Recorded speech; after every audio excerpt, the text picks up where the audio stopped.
présenter mon livre. Mon livre s'appelle Tiggy la Lune. C'est à propos de la guerre des Tucs. Il est moyennement épais, pas trop épais. Il y a seulement 194 pages.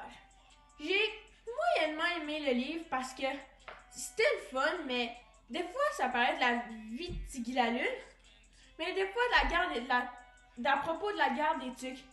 Fait que j'étais comme tout mélangé dans ma tête. Fait que des fois c'était un peu difficile à comprendre. Fait que je le recommande à des 6e années, mais qui aiment beaucoup lire parce que sinon c'est un peu difficile à comprendre. Le personnage principal, c'est évidemment Tiggy la Lune parce que mon livre ça s'appelle Tiggy la Lune.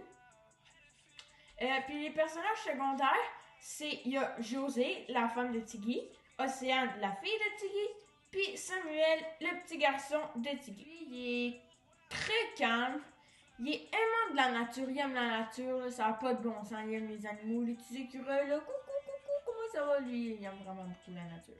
Il est travaillant, puis il respecte toutes les règles. Quand mettons, ça va dans le compost, ça va dans le compost, ça dans le recyclage, ça dans le recyclage. Tiggy est vraiment de même, là, Guy. Sharp. Océane, elle est très créative, puis elle respecte tout exactement comme son père. Samuel, lui, il est créatif parce que c'est lui qui mime l'histoire dans le fond de l'histoire. Fait que, admettons, c'est puis Luc qui tombe, il va faire ouh, il va tomber. Fait qu'il est vraiment créatif. Il est drôle, puis il a vraiment beaucoup d'énergie. Là. Il est comme tu sais, Maxime, là, il est pire que ça, là. Ouais, fait qu'il est vraiment très. Puis il y a José, ben sa femme, elle aime cuisiner, puis elle calme tout comme ça. C'est dans l'histoire. Fait que ça commence dans un beau petit village au Québec, qu'on sait pas le nom parce que c'est pas marqué dans le livre, que les enfants à Tiggy leur ont demandé s'ils pouvaient leur raconter la merveilleuse histoire de la guerre des Tucs.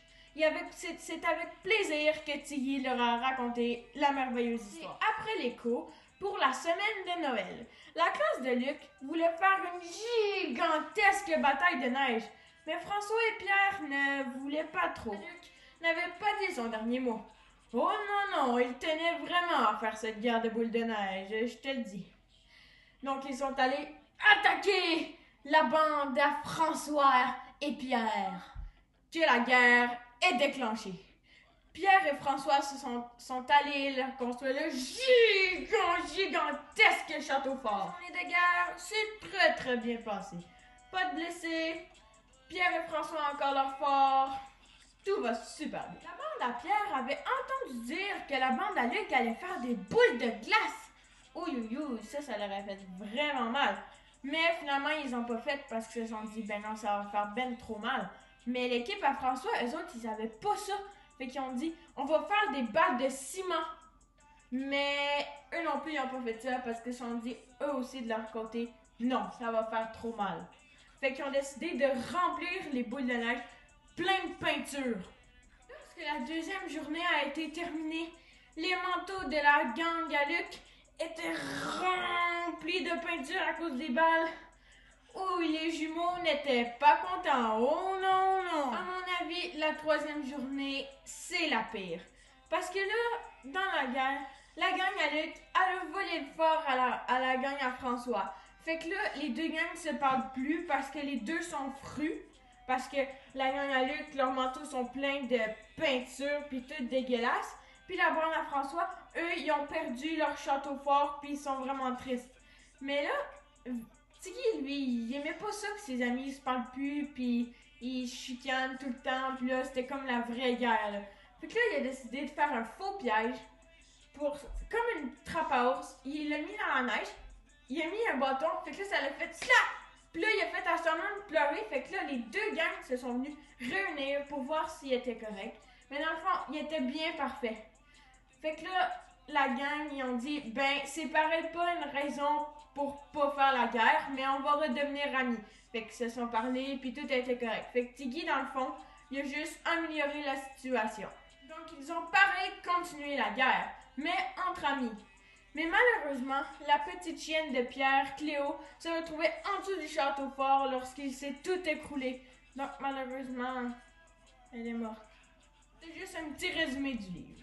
Je crois que l'auteur a fait un livre plus à propos de Tiggy la Lune, mais en même temps de la Guerre des Tucs.